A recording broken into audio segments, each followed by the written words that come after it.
Denny Bernstein from the fourth period in NHL radio on Sirius XM, our hockey insider on Coast to Coast. What a blessing. Let me start with this. You were at Oracle on Saturday to see the Aaron Judge show. He grew up there in, Northern California and almost went to the Giants, a great franchise. But boy, did he send some balls deep into those seats all weekend long, 3 of them. What was it like seeing him smack that home run Saturday night that went about 470 feet? Ton of Yankee fans at Oracle. The Giant fans are tired of hearing about Aaron Judge. Like even the ushers are like, enough with that guy. Scotty, I've seen a lot of baseball, right? I'm over 60. I've never seen a ball hit harder than the first inning home run by Aaron Judge. 464 feet, 115 miles an hour off the bat.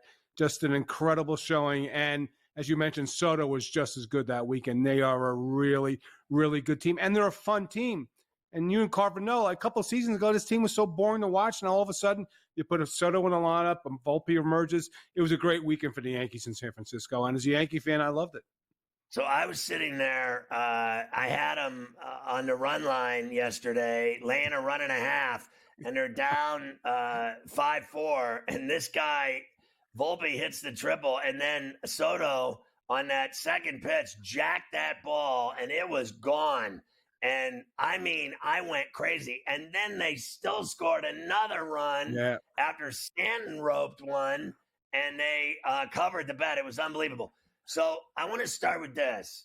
The Oilers penalty killing, 28 straight, is sick. And then I guess no one's mocking their goaltending anymore. I think Skinner has been fantastic for them, and here they are. He was the better goalie in the series. And if you would have handicapped Jake Ottinger versus Stuart Skinner coming in, you would say advantage Stars.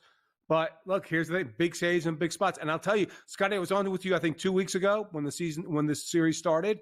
And I said the 1 weak link was Jake Ottinger. And you watch game 5, right? Watch game 5, the third goal by Broberg, guy who hadn't played all season, got beat from distance, but that shot wound up losing the game. Like at 2-0 in game 4, and they're up 2-1. You got to go close out the series. Rogers' Place was silent. You're up 2-0 early to Stars, and they basically scored, 2 goals after that?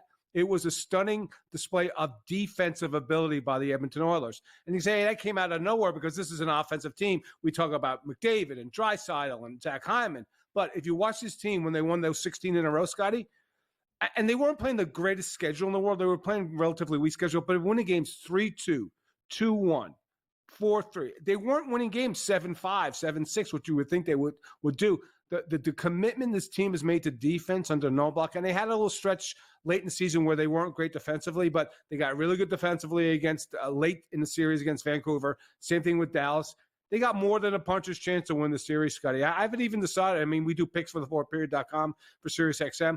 I haven't decided who I'm going to pick in the series. You want to lean towards the Panthers because they played so well. But when you watch the Oilers play, they're playing winning Stanley Cup playoff hockey. Yeah, I'm on them. I got to tell you. And they had, when they were 10 points behind a wild card and they won 8 in a row, then they lost, and then they rattled off 16 in a row. They went 44, 15, and 5 the rest of the way after they got him. And that was the best team in hockey. It wasn't the Rangers and Dallas who had the most and second most points. The Oilers played the best hockey from the point when they were 10 deep. Yep. And then they did, and they came out of nowhere. And that's sometimes when the people say, why there's so many? And there's a lot of coaching changes everywhere, especially in the NHL. I think it was like 14 or 16 coaching changes. But this one worked. And this guy got nerve. Remember, after game 3, he made 3 lineup changes. Like in a Western Conference final, you're making 3 lineup changes? Is your team that good? Knoblauch got a lot of cojones for doing what he did, and it's come through. There's a trust between himself and the team, so when he win those changes, was effective. And Scott, I keep going back to game 4. If you have Janmark and McLeod scoring goals for the Oilers, they're going to win. They're going to win games. It's as simple as that. And the same thing's going to apply to the Stanley Cup final. If they get they get help from their depth.